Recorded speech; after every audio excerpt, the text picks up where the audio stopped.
മുതിർന്ന ആളുകളിൽ അശ്വാസ് അഥവാ OCD എന്ന് പറയുന്ന പ്രശ്നം മിക്കവാറും നമ്മൾ കണ്ടിട്ടുണ്ട്. കഴുകിയാൽ തന്നെ വീണ്ടും വീണ്ടും കൈക്കൊണ്ടിരിക്കുക, ഒരുപാട് പ്രാവശ്യം കഴുകുക, ഡോർ അടച്ചിട്ടുണ്ടോ എന്നുള്ളത് പിന്നെയും പോയി ചെക്ക് ചെയ്യുക. ഇങ്ങനെ പല ജാതി അസുഖങ്ങൾ നമ്മൾ മുമ്പ് ഡിസ്കസ് ചെയ്തിട്ടുണ്ട്. പക്ഷേ കുട്ടികളിലുള്ള OCD മിക്കവാറും ആളുകൾ കാണാറോ അല്ലെങ്കിൽ അത് തിരിച്ചറിയാറോ ഇല്ല എന്നുള്ളതാണ് സത്യം. കുട്ടികളിലും ഇതേപോലെ മുതിർന്ന ആളുകൾക്ക് വരുന്ന അതേപോലെയുള്ള OCDകൾ വരാറുണ്ട്. അത് OCD ആണ് അല്ലെങ്കിൽ അശ്വാസമാണ് എന്നുള്ളത് മിക്കവാറും ആളുകൾ മനസ്സിലാക്കുന്നത് കുട്ടികൾ പോലെയുള്ള സാധാരണഗതിയിൽ അശ്വാസി എന്ന് പറയുന്ന സിംറ്റംസ് കാണിക്കുമ്പോഴാണ്. അതായത് ഒരുപാട് സമയം കൈകൊണ്ടിരിക്കുക, ഒരുപാട് സമയത്ത് കുളിക്കുക, ചെയ്ത് തന്നെ വീണ്ടും ചെയ്തുകൊണ്ടിരിക്കുക, ഇങ്ങനെയൊക്കെ ആകുമ്പോഴാണ് OCD ആണോ എന്നുള്ള സംശയത്തിലേക്ക് പോലും പോവാറുള്ളത്. പക്ഷേ മിക്കവാറും സമയങ്ങളിൽ ഇങ്ങനെയുള്ള സിംറ്റംസ് അല്ല കുട്ടികളിൽ OCD ഉള്ള കുട്ടികളിൽ കാണപ്പെടാറുള്ളത്. എൻ്റെ അടുത്തേക്ക് വന്നിട്ടുള്ള ഒരു കുട്ടിയുടെ പാരന്റ് പറഞ്ഞത് കുട്ടിക്ക് ഭയങ്കര ദേഷ്യവും വാശിയാണ് എന്നുള്ളതാണ്. കുട്ടീനോടൊന്നും പറയാൻ പറ്റില്ല, അല്ലെങ്കിൽ എന്തെങ്കിലും ചെയ്യുമ്പോൾ കുട്ടിക്ക് ഭയങ്കര ദേഷ്യം വരണം. 9ാം ക്ലാസ്സിൽ പഠിക്കുന്ന കുട്ടിയാണ്, അഡോളസൻ്റ് ആണ്, സ്വാഭാവികമായിട്ടും ആ സമയത്തുള്ള ഇറിറ്റേഷൻ ഉണ്ടാവും. പക്ഷേ അത് മാത്രമല്ല, വെറുതെ എന്തെങ്കിലും പറയുമ്പോൾ പോലും ഭയങ്കരമായിട്ട് ദേഷ്യം വരുന്നുണ്ട്. കൂടുതലായിട്ടും ദേഷ്യം പിടിക്കുന്നത് ഉമ്മാനോടാണ്. ഉമ്മാം എന്തെങ്കിലും പറയുമ്പോൾ വലിയ കുഴപ്പമൊന്നുമില്ല. ഉമ്മ അനിയത്തി അല്ലെങ്കിൽ ജ്യേഷ്ഠനൊക്കെ എന്തെങ്കിലും കാര്യം ചെയ്യുമ്പോൾ അല്ലെങ്കിൽ എന്തെങ്കിലും പറയുമ്പോഴൊക്കെ അത്യാവശ്യം നല്ല ദേഷ്യം പിടിക്കുന്നുണ്ട് എന്ന് പറഞ്ഞു. അപ്പോൾ സാധാരണഗതിയിൽ ഇങ്ങനെ ദേഷ്യം ഉണ്ടാവാറുള്ളത് ഒന്നില്ലെങ്കിൽ സിബ്ലിംഗ് റൈവൽറി അല്ലെങ്കിൽ എന്തെങ്കിലും അക്കാദമിക് ഇഷ്യൂസ്, വീട്ടിൽ എന്തെങ്കിലും പ്രശ്നങ്ങളൊക്കെ ഉണ്ടാകുന്ന സമയത്താണ്. കുട്ടിനെ വിളിച്ചിരുത്തി ഒരുപാട് സംസാരിച്ചു. അപ്പോൾ വീട്ടിൽ കാര്യമായിട്ട് പ്രശ്നങ്ങളൊന്നുമില്ല. ഉമ്മാനോടും ഉപ്പാനോടും വീട്ടുകാരോടൊക്കെ ഭയങ്കര സ്നേഹമാണ്, അനിയത്തിനെ ഭയങ്കര ഇഷ്ടമാണ്, കെയർ ചെയ്യുന്നുണ്ട്, കൊണ്ട് നടക്കുന്നുണ്ട്, എല്ലാ കാര്യങ്ങളും ഓക്കെയാണ്. ക്ലാസ്സിൽ നോക്കുന്ന സമയത്ത് അല്ലെങ്കിൽ സ്കൂളിൽ നോക്കുന്ന സമയത്ത് ഒരുപാട് നല്ല ഫ്രണ്ട്സ് ഉണ്ട്, നല്ല സ്കൂളാണ്, ടീച്ചേഴ്സിനൊക്കെ ഭയങ്കര ഇഷ്ടമാണ്, അത്യാവശ്യം നല്ല സ്കോർ ചെയ്യാറുണ്ട്, എബോ ആവറേജിൽ 90% മാർക്കൊക്കെ മിക്കവാറും കിട്ടാറുണ്ട്. ഇങ്ങനെയുള്ള പ്രശ്നങ്ങളൊന്നും കുട്ടികൾക്കില്ല. പിന്നെയും ഉമ്മാനെ വിളിച്ചിരുത്തിയിട്ട് ഏതൊക്കെ സമയങ്ങളിലാണ് കുട്ടിക്ക് ദേഷ്യം പിടിച്ചത് അല്ലെങ്കിൽ പിടിക്കുന്നത് എന്ന് നോക്കുന്ന സമയത്താണ് OCDന്റെ സിംറ്റംസ് കണ്ടു തുടങ്ങിയത്. കുട്ടി രാവിലെ എണീക്കുന്ന സമയത്ത് മിക്കവാറും ദേഷ്യം പിടിച്ചിട്ടോ ഫ്രസ്ട്രേറ്റഡ് ആയിട്ടൊക്കെയാണ് എണീക്കുക. കാരണം തലേന്ന് രാത്രി എന്തൊക്കെയോ സ്വപ്നം കണ്ടിട്ടുണ്ടാവും എന്നുള്ളതുകൊണ്ടാണ്. അത് സ്വപ്നമല്ലേ എന്ന് വിചാരിച്ച് മൈൻഡ് ചെയ്യൂല. എന്നിട്ട് പ്രഭാത കർമ്മങ്ങളൊക്കെ കഴിഞ്ഞ് ബാത്റൂമിലൊക്കെ പോയി പല്ലേക്കലും ബ്രഷ് ചെയ്യലൊക്കെ കഴിഞ്ഞിട്ട് കുട്ടി രാവിലെ ഒന്ന് അടിച്ചു വാരാറുണ്ട്. വീടിന് മുഴുവൻ അടിച്ചു വാരുന്നത് കുട്ടിയാണ്. അങ്ങനെ അടിച്ചു വാരുന്ന സമയത്ത് അടിച്ചു വാരിയ സ്ഥലത്തുകൂടെ ആരെങ്കിലും ഒന്നും പോയി കഴിഞ്ഞാൽ കുട്ടിയുടെ കയ്യിൽ നിന്ന് പോകും. നല്ലോണം ചീത്ത പറയും. ആ പോകുന്നത് ആരാണോ അയാൾക്ക് നല്ല ചീത്ത കേൾക്കും. അങ്ങനെ അത് കഴിഞ്ഞ് പിന്നെ പാരന്റ് പറഞ്ഞ കംപ്ലൈൻറ്റ്, ചെറിയ കുട്ടികളൊന്നും ഇഷ്ടമല്ല, കുട്ടികൾ വീട്ടിലേക്ക് വന്ന പ്രശ്നമാണ് എന്നുള്ളതാണ്. ശരിയാണ്, ഏതെങ്കിലും കുട്ടികൾ വീട്ടിലേക്ക് വന്നു കഴിഞ്ഞാൽ ഈ കുട്ടിക്ക് ഭയങ്കര ദേഷ്യം വരും. ആ റൂമിലേക്ക് തന്നെ കയറ്റൂല, കുട്ടി റൂം അടിച്ചിട്ട് അതിൻ്റെ ഉള്ളിലിരിക്കുകയാണ് ചെയ്യുക. ഇനി എന്തെങ്കിലും ചോദിച്ചു കഴിഞ്ഞാൽ റൂം ഒന്ന് തുറന്നിട്ട് അതിന് മറുപടി പറയും. എന്നിട്ട് പുറത്തിറങ്ങുകയാണെങ്കിൽ പോലും ആ ഡോർ അതേപോലെ അടിച്ചിട്ടാണ് പുറത്തിറങ്ങുക. ഉള്ളിലേക്ക് ഒരു കുട്ടിനെ കയറ്റയില്ല. ചെറുതായിട്ട് റൂമിലേക്ക് എന്തെങ്കിലും കയറി കഴിഞ്ഞാൽ ചീത്ത പറയുന്നത് കേൾക്കുകയും ചെയ്യും എന്നുള്ളത് ഉമ്മ പറഞ്ഞു. അങ്ങനെ ഉമ്മാനോട് കുറേ ഡീറ്റെയിൽസ് ഒക്കെ എടുത്തു. ഇങ്ങനെയുള്ള കുറച്ച് സിറ്റുവേഷനിലൊക്കെയാണ് കുട്ടിക്ക് ഭയങ്കരമായിട്ട് ദേഷ്യം വരുന്നത്. അടിച്ചു വരുന്ന സമയത്ത്, കുട്ടികൾ റൂമിലേക്ക് കയറുന്ന സമയത്ത്, ഡ്രസ്സൊക്കെ ഒതുക്കി വെക്കുന്ന സമയത്ത്, പാത്രമൊക്കെ കഴുകി വെക്കുന്ന സമയത്ത്, ഇങ്ങനെയുള്ള കുറച്ച് സിറ്റുവേഷന് സ്പെസിഫിക് ആയിട്ട് പറഞ്ഞു. അപ്പോൾ കുട്ടിനോട് ചോദിച്ച സമയത്ത് ആണ് കുട്ടി കുറച്ചും കൂടി ഡീറ്റെയിൽ ആയിട്ട് പറയുന്നത്. അടിച്ചു വാരിയ സ്ഥലത്തുകൂടെ ഭയങ്കര വൃത്തിയിലാണ് അല്ലെങ്കിൽ ഭയങ്കര സൂക്ഷ്മമായിട്ടാണ് അടിച്ചു വാരുക. ഒരു പൊടി പോലും പിന്നെ അടിച്ചു വാരിയ സ്ഥലത്ത് ഉണ്ടാവാൻ പാടില്ല. അങ്ങനെ അടിച്ചു വാരിയിട്ട് പിന്നെ അതിൽ ആരെങ്കിലും നടന്നു കഴിഞ്ഞാൽ അയാളുടെ കാലിൽ എന്തായാലും പൊടി ഉണ്ടാവും. അടിച്ചു വാരാത്ത സ്ഥലത്ത് കൂടെയാണ് വരുന്നത്. ആ പൊടി പിന്നെയും അടിച്ചു വാരിയ സ്ഥലത്തായിട്ടുണ്ടല്ലോ എന്ന് കുട്ടിക്ക് ടെൻഷനാവും. എന്നിട്ട് അവിടെ പിന്നെയും അടിച്ചു വാരണം. അങ്ങനെ അടിച്ചു വാരണം എന്നുള്ളൊരു തോട്ട് വരുന്നത് കൊണ്ടാണ് ഇയാൾക്ക് ഭയങ്കരമായിട്ട് ദേഷ്യം പിടിക്കുന്നത്. കുട്ടികൾ വീട്ടിൽ വരുന്ന പ്രശ്നം എന്താണെന്ന് വെച്ച് കഴിഞ്ഞാൽ, കുട്ടികൾ വന്നിട്ട് അകത്ത് കയറിയിട്ട് ഈ കുട്ടി അവളുടെ ടേബിള്, അതുപോലെ തന്നെ അലമാര, അതിൽ വെക്കുന്ന സാധനങ്ങളൊക്കെ വളരെ സൂക്ഷ്മമായിട്ട് ഓരോ കോർണറും തെറ്റാതെ എക്സാക്റ്റ് ആയിട്ടാണ് വെക്കുക. എക്സാക്റ്റ് ആയിട്ടെന്ന് പറഞ്ഞു കഴിഞ്ഞാൽ, ബുക്ക് വെക്കുകയാണെങ്കിൽ അത് ഒന്ന് അങ്ങോട്ടോ ഇങ്ങോട്ടോ ചെരിയാൻ പാടില്ല, അത് നേരെ തന്നെ വെക്കണം. പെന്നൊക്കെ വെക്കുകയാണെങ്കിൽ പെന്നിൻ്റെതായിട്ടുള്ള ബാസ്ക്കറ്റ് ഉണ്ട്, അതിൽ കൃത്യമായിട്ട് ഓരോ കളറൊക്കെ അടിസ്ഥാനത്തിലാണ് വെക്കുക. ആദ്യം കറുപ്പ്, നീല, ചുവപ്പ്, പച്ച, അങ്ങനെയാണ് വെക്കുക. അതെടുത്തിട്ട് ടേബിളിൽ വെച്ചാൽ ആ കുട്ടിക്ക് ദേഷ്യം പിടിക്കും. അത് അവിടെ തന്നെ ഉണ്ടാവണം. അതുപോലെ തന്നെ ഷോക്കേസിലുള്ള സംഗതികൾ, ഷോക്കേസ് അടക്കുന്ന സമയത്ത് കൃത്യമായിട്ട് അടച്ചിട്ടുണ്ടാവണം. അതിലുള്ള ഓരോ സാധനങ്ങളും കൃത്യമായിട്ട് ഓരോ സ്ഥലങ്ങളുണ്ട്, അതിൽ തന്നെ ഉണ്ടാവണം. അപ്പോൾ അത് ഒന്ന് അങ്ങോട്ടോ ഇങ്ങോട്ടോ ആകുന്ന സമയത്ത് കുട്ടിക്ക് ഭയങ്കര ദേഷ്യം വരും. സ്വാഭാവികമായിട്ടും ചെറിയ കുട്ടികൾ വരുന്ന സമയത്ത് ഇതൊക്കെ പിടിച്ചു നോക്കും, ഇതൊക്കെ തൊട്ട് നോക്കും. അപ്പോൾ അതൊക്കെ ഇങ്ങോട്ടോ ഇങ്ങോട്ടൊക്കെ ആവും. പുസ്തകം എടുത്തിട്ട് അങ്ങോട്ടും ഇങ്ങോട്ടും ഇടും, ടോയ്സ് എടുത്തിട്ട് അവിടെയും ഇവിടെയൊക്കെ വാരി വലിച്ചിടും. അപ്പോൾ ഇതൊക്കെ കുട്ടിക്ക് ഭയങ്കര ഫ്രസ്ട്രേഷൻ ആണ് എന്നുള്ളത് കൊണ്ടാണ് കുട്ടികളോട് ദേഷ്യം പിടിക്കുന്നതും അത് പിന്നീട് കുട്ടികളെ റൂമിലേക്ക് കയറ്റാത്ത അവസ്ഥയിലേക്ക് വരെ എത്തിയതാണ്. സംഗതി കുട്ടികളോട് ദേഷ്യമൊന്നുമില്ല, കുട്ടികൾ വരുന്നതൊക്കെ ഇഷ്ടമാണ്. പക്ഷേ വീട്ടിലേക്ക് കുട്ടികൾ വന്നു കഴിഞ്ഞാൽ ഈ റൂമിൽ കയറിയിട്ട് ഇങ്ങനെയൊക്കെ ചെയ്യുന്നത് കൊണ്ട് ഇയാൾക്ക് ഭയങ്കര ഫ്രസ്ട്രേഷൻ ഉണ്ട്. ഈ ഫ്രസ്ട്രേഷനാണ് കുട്ടിക്ക് മറ്റുള്ള ആളുകളോട് ദേഷ്യമായിട്ട് പുറത്തേക്ക് വരുന്നത്. OCDന്റെ സിംറ്റംസ് പറയുന്ന സമയത്ത് ഒരുപാട് കാറ്റഗറീസ് പറയാറുണ്ട്. അഗ്രസീവ് ഒബ്സഷൻ, കണ്ടാമിനേഷൻ, എക്സാക്ട്നെസ്, ഇങ്ങനെ ഒരുപാട് കാറ്റഗറീസ് ഉണ്ട് OCDന്റെ സിംറ്റംസ് വരുന്ന സമയത്ത്. അതിൽ കണ്ടാമിനേഷൻ ഒബ്സഷൻ എന്ന് പറയുന്നത് ഏതെങ്കിലും രീതിയിൽ ശരീരമോ അല്ലെങ്കിൽ ചുറ്റുപാടുകളോ വൃത്തികേടാവും എന്നുള്ളൊരു പ്രശ്നമാണ് കണ്ടാമിനേഷൻ ഒബ്സഷൻ എന്ന് പറയുന്നത്. ഈ കണ്ടാമിനേഷൻ ഒബ്സഷൻ ഉള്ള ആളുകളാണ് പൊതുവേ ബാത്റൂമിൽ പോയി കഴിഞ്ഞാൽ അല്ലെങ്കിൽ പുറത്തുനിന്ന് വന്നു കഴിഞ്ഞാൽ ഭക്ഷണം കഴിച്ചു കഴിഞ്ഞാലൊക്കെ ഒരുപാട് പ്രാവശ്യം കൈ കഴുകുക, ഒരുപാട് സമയത്തേക്ക് കുളിക്കുക, ഇങ്ങനെയുള്ള കാര്യങ്ങളൊക്കെ ചെയ്യാറുള്ളത്. അപ്പോൾ ഈ കുട്ടിക്ക് കണ്ടാമിനേഷൻ ഒബ്സഷൻ ഉണ്ട്. എന്താണെന്ന് വെച്ച് കഴിഞ്ഞാൽ എന്തെങ്കിലും രീതിയിലുള്ള പൊടിയാവുക, പുറത്തുനിന്ന് വന്ന ആളുകളുടെ കാലിൽ എന്തെങ്കിലും കച്ചറ ഉണ്ടാവും എന്നുള്ള പേടിച്ചിട്ടൊക്കെയാണ് ഒരുപാട് സമയത്തേക്ക് കുട്ടി അടിച്ചു വരുന്നത്, അല്ലെങ്കിൽ അത്രയും വൃത്തിയായിട്ട് കുട്ടി അടിച്ചു വരുന്നത്.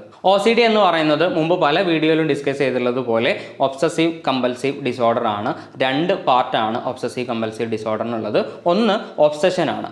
ഒബ്സഷൻ എന്ന് പറയുന്നത് നമ്മളുടെ ഉള്ളിലേക്ക് വരുന്ന, നമുക്ക് കൺട്രോൾ ചെയ്യാൻ പറ്റാത്ത കണ്ടിന്യൂസ് ആയിട്ട് വരുന്ന ചിന്തനയാണ് ഒബ്സഷൻ എന്ന് പറയാം. സാധാരണ 80% ആളുകൾക്കും മിക്കവാറും ആളുകൾക്കും ഇങ്ങനെയുള്ള ഒബ്സഷൻസ് ഉണ്ടാവാറുണ്ട്. ഉദാഹരണത്തിന് റോഡിലൂടെ നടന്നിങ്ങനെ പോകുന്ന സമയത്ത് പെട്ടെന്ന് ബാക്കിൽ നിന്ന് ഒരു വണ്ടി വന്നിട്ട് നമ്മളെ ഇടിച്ചിട്ടിട്ട് നമുക്ക് ആക്സിഡൻ്റ് ആയാലോ എന്ന് നമുക്ക് തോന്നാറുണ്ട്. രാത്രി ഉറങ്ങുന്ന സമയത്ത് പെട്ടെന്ന് ഫാൻ തലയിൽ കൂടെ വീണിട്ട് നമ്മൾ മരിച്ചാലോ എന്ന് നമുക്ക് തോന്നാറുണ്ട്.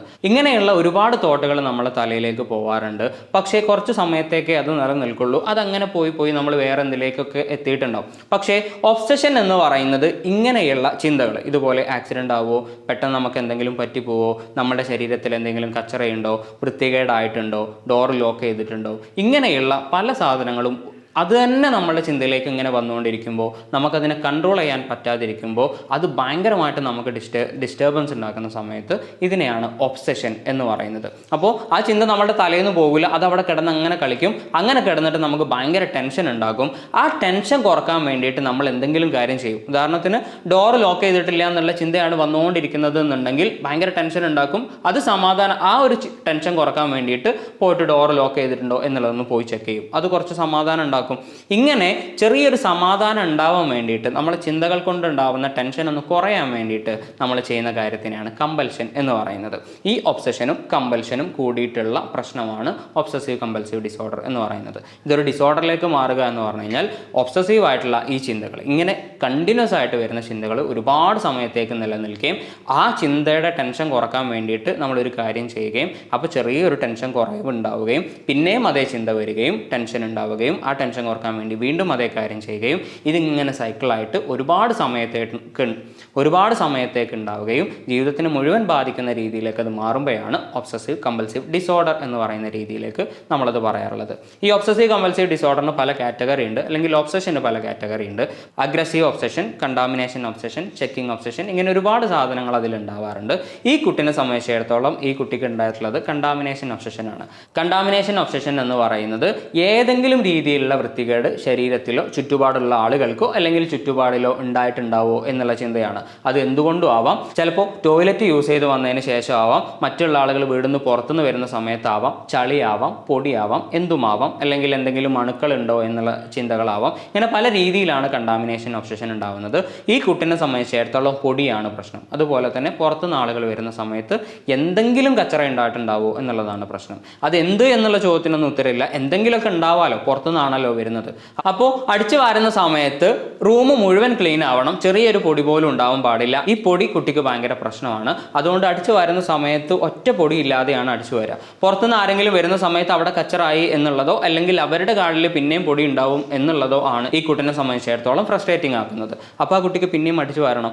അങ്ങനെ വീണ്ടും അടിച്ചു വരേണ്ട ഒരു അവസ്ഥ ഉണ്ടാവുന്ന സമയത്താണ് കുട്ടിക്ക് ഫ്രസ്ട്രേറ്റഡ് ആവുന്നതും ദേഷ്യം വരുന്നതും. ഇനി മക്കൾ വരുന്ന സമയത്ത് എക്സാക്ട്നെസ് ഓർ സിമെട്രി എന്ന് പറയുന്ന ഒരു ഒബ്സസീവ് കമ്പൽസീവ് കാറ്റഗറി ഉണ്ട്. അതായത് സാധനങ്ങൾ വെക്കുന്ന സ്ഥലത്ത് കൃത്യമായിട്ട് വെച്ചിട്ടുണ്ടാവണം. ഒരു ടേബിളിൽ ബുക്കൊക്കെ വെക്കുകയാണെങ്കിൽ അത് കറക്റ്റായിട്ട് ഒന്ന് അങ്ങോട്ടോ ഇങ്ങോട്ടോ ശരിയാതെ നേരെ തന്നെ വെക്കണം. മേലെ ബുക്ക് വെക്കുകയാണെങ്കിൽ അതൊക്കെ കൃത്യമായിട്ടായിരിക്കണം ഉണ്ടാവേണ്ടത്, അങ്ങോട്ടും ഇങ്ങോട്ടും ശരിയാനൊന്നും പാടില്ല. പുസ്തകങ്ങൾ സാധനങ്ങളൊക്കെ വെക്കുന്ന സമയത്ത്, പെന്നൊക്കെ വെക്കുന്ന സമയത്ത് കൃത്യമായിട്ട് എവിടെയാണോ വെക്കുക അത് അവിടെ തന്നെ വെച്ചിട്ടുണ്ടാവണം. എത്ര ആംഗിളിൽ ചരിച്ചിട്ടാണോ വെക്കുക അതേപോലെ ഉണ്ടാവണം. പെന്നൊക്കെ വെക്കുകയാണെന്നുണ്ടെങ്കിൽ പെന്നിൻ്റെ ബാസ്ക്കറ്റ് ഉണ്ടാവും, അതിൽ വെക്കണം. ബുക്കുകൾ വെക്കുകയാണെന്നുണ്ടെങ്കിൽ ടേബിൾ മേലാണെങ്കിൽ കറക്റ്റ് അതേ ഓർഡറിൽ ഉണ്ടാവണം.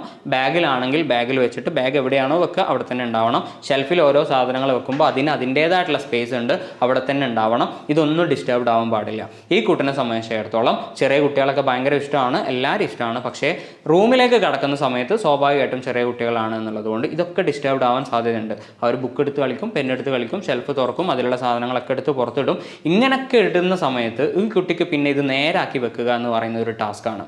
ടാസ്ക് എന്ന് പറഞ്ഞാൽ ബുക്ക് വെക്കുന്ന സമയത്ത് ഒന്നൊത്തിരി അങ്ങോട്ടായി കഴിഞ്ഞാൽ കുട്ടിക്ക് പ്രശ്നമാണ്. പിന്നെ ആ ബുക്ക് എടുക്കണം, പിന്നെ അതേ സ്ഥലത്ത് വെക്കണം, കറക്റ്റായിട്ട് അതേ ആംഗിളിൽ വെക്കണം. പെന്ന് ബാസ്ക്കറ്റിൽ വെക്കുന്ന സമയത്ത് അതിൻ്റെ ഓർഡർ തെറ്റിയിട്ടുണ്ടെങ്കിൽ പിന്നെ മുഴുവൻ പെന്നും പുറത്തെടുക്കണം, എന്നിട്ട് അതേപോലെ തന്നെ അഡ്ജസ്റ്റ് ചെയ്ത് വെക്കണം. ഷെൽഫിലുള്ള സാധനങ്ങളും ഏതെങ്കിലും ഒന്ന് അങ്ങോട്ടോ ഇങ്ങോട്ടോ ആയിട്ടുണ്ടെങ്കിൽ ഈ ഷെൽഫിലുള്ള സാധനങ്ങൾ മുഴുവൻ പുറത്തെടുത്തിട്ട് ഓരോ സാധനങ്ങൾ കൃത്യമായിട്ട് അടക്കി വെക്കണം. അപ്പോൾ ഇതൊക്കെ ഭയങ്കര ബുദ്ധിമുട്ടാണ്, ഒരുപാട് സമയത്തെ പണിയാണ് എന്നുള്ളത് കൊണ്ടാണ് ഒരു കുട്ടിനെയും അകത്തേക്ക് കയറ്റാത്തത്. ഒരു കുട്ടിയെങ്ങാനും അകത്തേക്ക് കയറി കഴിഞ്ഞാൽ ചീത്ത പറയുന്നതും ദേഷ്യപ്പെടുന്നതൊക്കെ ഇതുകൊണ്ടാണ്. അല്ലാതെ കുട്ടികളോട് പ്രത്യേകിച്ച് പ്രശ്നങ്ങളൊന്നും ഉണ്ടായിട്ടില്ല. അപ്പോൾ കുട്ടികളിലുള്ള OCD എന്ന് പറയുമ്പോൾ ഇങ്ങനെയുള്ള ഒരുപാട് ദേഷ്യവും വാശിയൊക്കെ ആയിട്ടായിരിക്കും ആദ്യത്തിൽ കുട്ടികളുടെ പുറത്തേക്ക് വരിക. അതായത് ഇങ്ങനെ ഒരുപാട് പ്രാവശ്യം ചെയ്യേണ്ടി വരുന്നത് കൊണ്ടുള്ള ഫ്രസ്ട്രേഷൻ സ്വാഭാവികമായിട്ടും മറ്റുള്ള എല്ലാ ആളുകളോടും കാണിക്കും. മിക്കവാറും ആങ്സൈറ്റി ഡിസോർഡർ ഉള്ള OCD എന്ന് പറയുന്നത് ഒരു ആങ്സൈറ്റി ഡിസോർഡർ ആണ്. മിക്കവാറും OCD ഉള്ള അല്ലെങ്കിൽ ആങ്സൈറ്റി ഡിസോർഡർ ഉള്ള എല്ലാ ആളുകൾക്കും രാത്രിയിൽ ഭയങ്കര പേടിപ്പിക്കുന്ന രീതിയിലുള്ള സ്വപ്നങ്ങൾ കാണാറുണ്ട്. മിക്കവാറും ആളുകൾക്ക് പാമ്പ്, വെള്ളം പോലെയുള്ള സാധനങ്ങളൊക്കെയാണ് കാണപ്പെടാറുള്ളത്. സ്വാഭാവികമായിട്ടും ഇങ്ങനെ ഒരുപാട് സ്വപ്നങ്ങൾ കണ്ടിട്ടാണ് എണീച്ച് വരുന്നത് എന്നുള്ളത് കൊണ്ട് തന്നെ രാവിലെ തന്നെ കലിപ്പ് മോഡ് ഓൺ ആയിരിക്കും. അപ്പോൾ എന്തെങ്കിലും പറഞ്ഞു കഴിഞ്ഞാൽ ചീത്ത കേൾക്കുകയും ചെയ്യും. ഈ ഒരു രീതിയിലാണ് കുട്ടിക്ക് രാവിലെ തന്നെ ദേഷ്യം പിടിച്ചു വരുന്നതും ചെറിയ ചെറിയ കാര്യങ്ങൾക്ക് പോലും ദേഷ്യം പിടിക്കുന്നു എന്നുള്ളത് ഉമ്മ പറയുകയും ചെയ്യുന്നത്. ഈ കുട്ടിനെ പിന്നീട് പിടിച്ചിരുത്തി OCD എന്താണ് എന്നുള്ളത് കൃത്യമായിട്ട് പറഞ്ഞു കൊടുത്ത് ഓരോ കാറ്റഗറിയിലുള്ള സിംറ്റംസ് എടുത്ത് അതിന് എക്സ്പോഷർ കൊടുത്ത് അതിന് റിലാക്സേഷൻ തെറാപ്പിയൊക്കെ കൊടുത്തതിന് ശേഷമാണ് ഓരോ സിംറ്റംസ് ഇല്ലാതായത്. അങ്ങനെ സിംറ്റംസ് ഇല്ലാതായപ്പോൾ സ്വാഭാവികമായിട്ടും കുട്ടിക്ക് ഈ ദേഷ്യവും വാശിയൊക്കെ പതുക്കെ പതുക്കെ കുറഞ്ഞു വരികയും ചെയ്തു. അപ്പോൾ OCD എന്ന് പറയുന്നത് മുതിർന്ന ആളുകൾക്ക് മാത്രമുള്ള കുത്തകയല്ല, ചെറിയ കുട്ടികൾക്കും OCD വരാറുണ്ട്. ചെറിയ കുട്ടികൾക്ക് OCD വരുന്ന സമയത്ത് ഇങ്ങനെയുള്ള ദേഷ്യവും വാശിയൊക്കെയാണ് കുട്ടികളുടെ സാധാരണഗതിയിൽ കാണപ്പെടാറുള്ളത്. അപ്പോൾ റിപ്പീറ്റഡ് ആയിട്ട് ഏതെങ്കിലും കാര്യം ചെയ്യുന്നുണ്ടെങ്കിൽ, എന്തെങ്കിലും കാര്യങ്ങൾ ചെയ്യുമ്പോൾ പിന്നെയും അത് ചെയ്യാനുള്ളൊരു ത്വര കുട്ടികൾ കാണിക്കുന്നുണ്ടെങ്കിൽ, ഒരുപാട് സമയം ബാത്റൂമിൽ ചിലവഴിക്കുന്നുണ്ട്, സാധാരണഗതിയിൽ കുട്ടികൾക്കില്ലാത്ത ഓവർ വൃത്തി അല്ലെങ്കിൽ ഓവർ എക്സാക്ട്നെസ് കുട്ടികൾ കാണിക്കുന്നുണ്ട് എന്നുണ്ടെങ്കിൽ അതൊക്കെ OCDയുടെ സിംറ്റം ആവാൻ സാധ്യതയുണ്ട്. അങ്ങനെയാണെന്നുണ്ടെങ്കിൽ നല്ലൊരു സൈക്കോളജിസ്റ്റിനെ കാണിച്ച് ട്രീറ്റ്മെൻറ്റ് എടുക്കുക എന്നുള്ളതാണ് ആദ്യമായിട്ട് തന്നെ ചെയ്യേണ്ടത്. OCDയുടെ സിംറ്റംസ് ഒക്കെ ആണെന്നുണ്ടെങ്കിൽ വീട്ടിൽ നിന്ന് മാനേജ് ചെയ്യുക എന്ന് പറയുന്നത് കുറച്ച് ബുദ്ധിമുട്ടായിരിക്കും. അത് ഒരുപാട് സമയം നമ്മൾ മൈൻഡ് ചെയ്യാതിരുന്നു കഴിഞ്ഞാൽ അത് കൂടി പിന്നീട് ജീവിതത്തിന് മുഴുവൻ ബാധിക്കുന്ന രീതിയിലേക്ക് അത് മാറാൻ സാധ്യതയുണ്ട്. അതുകൊണ്ട് വീട്ടിൽ നിന്ന് എങ്ങനെയെങ്കിലൊക്കെ മാനേജ് ചെയ്ത് പോകാം എന്നുള്ളതിൻ്റെ അപ്പുറത്തേക്ക് ഒരു പ്രൊഫഷണലിനെ കണ്ട് ഹെൽപ്പ് നേടുക എന്നുള്ളതാണ് ഏറ്റവും നല്ല പ്രതിവിധി എന്ന് പറയുന്നത്. ഇങ്ങനെയുള്ള പ്രശ്നങ്ങൾ കുട്ടികൾക്ക് കാണുന്നുണ്ടെന്നുണ്ടെങ്കിൽ താഴെ കാണുന്ന നമ്പറിൽ ബന്ധപ്പെടുക, അപ്പോയിൻമെൻ്റ് എടുക്കുക, നമുക്ക് നല്ല ചികിത്സ കൊടുക്കാൻ പറ്റുന്നതാണ്. വേറെ ടോപ്പിക്കുമായിട്ട് അടുത്ത വീഡിയോയിൽ കാണാം. Thank you.